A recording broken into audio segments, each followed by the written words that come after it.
Sir ఎలా అనిపించింది David Reddy teaser? అద్దరిపోయింది, మామూలుగా లేదు. ఒక 30 సంవత్సరాల క్రితం చిరంజీవి గారిని చూసినట్టుగా అనిపించింది నాకు.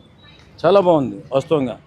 ఎందుకంటే మంచు మనోజ్ ఓ పర్ఫెక్ట్లీ యాక్టర్ అనుకుంటాను నేను. నా దృష్టిలో నేను పవన్ కళ్యాణ్ అభిమానిని, కానీ మనోజ్ అంటే చాలా ఇష్టపడతాను. కానీ ఆయనకి సరైన సినిమా పడలేదేమో అనుకున్నాను ఇప్పటివరకు.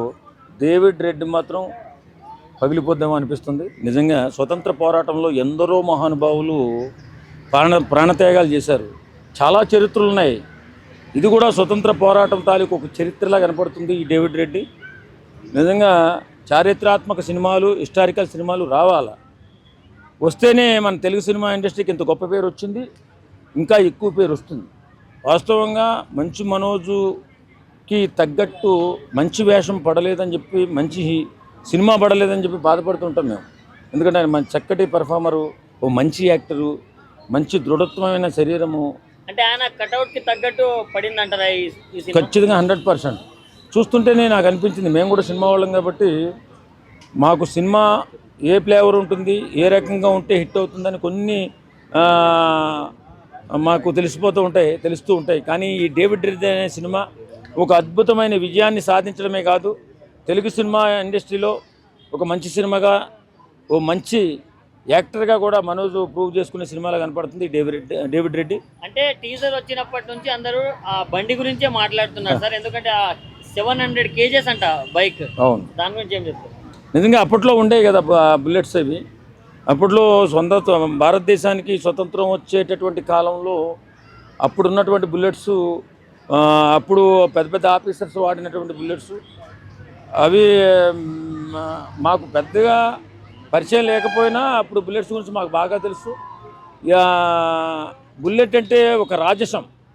వాస్తవంగా అప్పట్లో ఒక పెద్ద పెద్ద గవర్నమెంట్ ఉద్యోగులు, పెద్ద పెద్ద మొకాసాదారులు, అంటే పెద్ద పెద్ద ల్యాండ్ లార్డ్స్ అది వాళ్ళు కొనుక్కునేవారు అప్పట్లో. దానికి అంత మంచి గొప్ప పేరు ఉండేది. ఈ సినిమాలో అలాంటి బుల్లెటే వాడారు కాబట్టి దానికి అంత బజ్ వస్తుంది. అంటే సార్ కేజీఎఫ్, సలార్ లాంటి ఇలాంటి సినిమాలకు మ్యూజిక్ చేసిన రవి బసూర్ గారు దీనికి మ్యూజిక్ చేస్తున్నారు. అది ప్లస్ అని చెప్పుకోవచ్చా? 100%. అలాంటి వ్యక్తులే ఇలాంటి సినిమాలకి, ఇలాంటి చారిత్రాత్మక సినిమాలకి చేయాలి. చేసినందువల్లే వేళ మన తెలుగు సినిమా ప్రపంచ స్థాయిని తాకింది. అంటే ప్రపంచంలో తెలుగు సినిమాకి, తెలుగు ప్రజలకి ఇంత పేరు వచ్చింది. దేశానికే పేరు తెచ్చిపెట్టినటువంటి తెలుగు సినిమా చరిత్ర ఇప్పుడు ఉంది. కాబట్టి నేనేమంటానంటే ఇలాంటి సినిమాని ఆదరించాలా.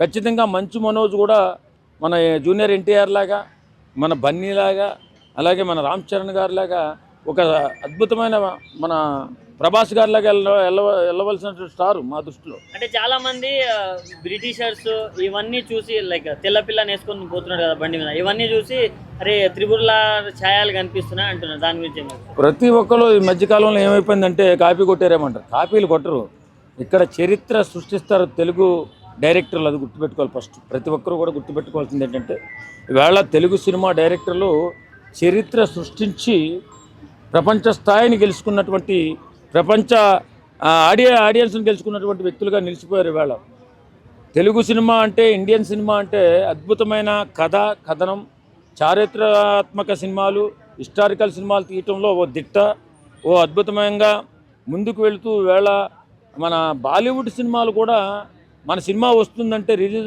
రిలీజ్లో ఆపుకునే స్థాయికి మన సినిమా ఎదిగింది. ఇలాంటి సమయంలో ఇలాంటి సినిమా రావడం, డేవిడ్ రెడ్డి లాంటి సినిమా రావడం, అందులో మనోజ్ యాక్ట్ చేయడం, ఆయన ప్రతిభకి అలాగే ఆయన గుర్తింపుకు కూడా దోహదపడుతుంది ఈ డేవిడ్ రెడ్డి. ఖచ్చితంగా ఈ సినిమాని రాసి పెట్టుకోండి. తెలుగు సినిమా చరిత్రలో ఒక సువర్ణాక్షరాలతో లిఖించబడే సినిమాగా మిగిలిపోతుంది. Thank you.